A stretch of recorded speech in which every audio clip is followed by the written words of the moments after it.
Today I'm going to take you to a place near my home called Restenneth Priory in Angus, Scotland.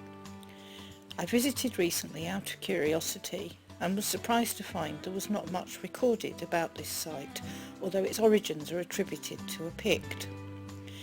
It was built on an island in Restenneth Loch. It's built of local stone with a square tower and an octagonal spire.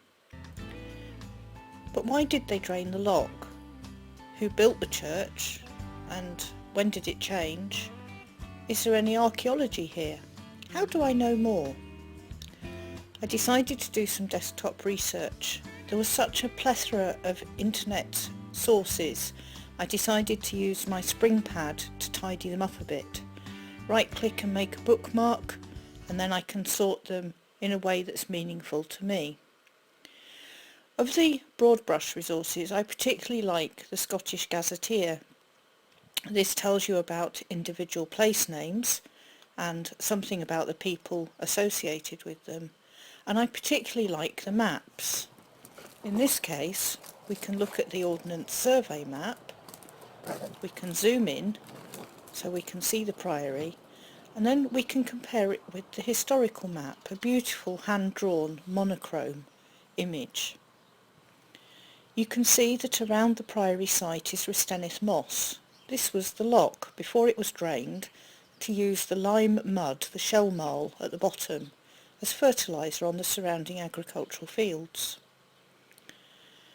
If we then look at an aerial photograph, we can see the priory very clearly because it throws a strong shadow. And if we zoom in, we get a very good impression of the surrounding landscape, including, just to the south, an area of gravel and sand. This is a local quarry, and I'll come back to the association that has with the site at Restenneth in a few moments. The Gazetteer also talks about the place name meanings and dates. For example, this was the parish church of Forfar up until 1591. That was a good old walk every Sunday to attend church. I've also added some photographs of my own, and let's just have a quick look at some of those.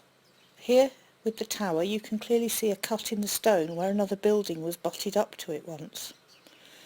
The walls of the cloister that still stand on two sides are quite substantial. It would have been magnificent when it was all still standing. The architecture includes beautifully made stone windows with arches. There are inclusions in the walls for what presumably were some kind of memorials or stones. This is in the choir where the Hunter family and the Dempster family, both local, have family burials. And although up at Aberlemno there are very beautifully carved Pictish stones, there is nothing so elaborate here, but there are evidence of Pictish carvings on a couple of stones with very simple drawings, early interpretation of a cross, and there's some writing on this one. Quite childlike in their portrayal of people. But the stone that really fascinated me was a stone sarcophagus. Who was it for? And going back to Springpad and my sources of information, I found an academic paper about a find at the quarry just to the south. In 2004, during excavations of gravel, early long-kissed graves were uncovered, and work had to stop for an archaeological exploration. Kissed graves were traditionally made by cutting into the earth and surrounding the hole with stone before either burying a cremation or the body.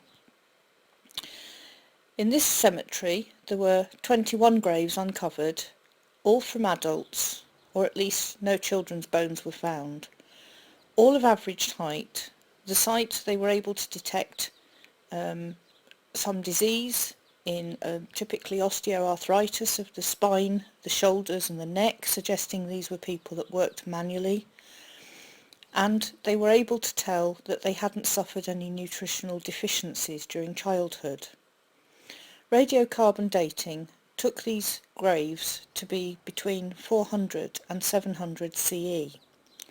As yet, there is no clear link to Restenneth Priory, but neither has another church been found at the site of the cemetery.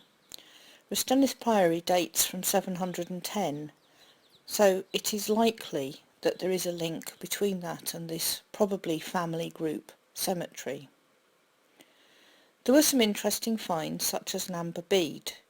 These were not typically associated with Christian burials, but the person whose grave the amber bead was found in had a cyst on their skull, and amber has been seen as a healing charm, so maybe that was the reason why. I was also interested to note that Restenneth Priory is a letterbox for a geocache. I wonder how many other archaeological sites have their own geocache. It might be an interesting way of promoting some of the lesser known sites and encouraging people to find out more. Anyway, I hope you've enjoyed the tour. I've got to dash now. More desktop research to do to find out about that stone sarcophagus. Toodaloo, and I'll post a link to my notepad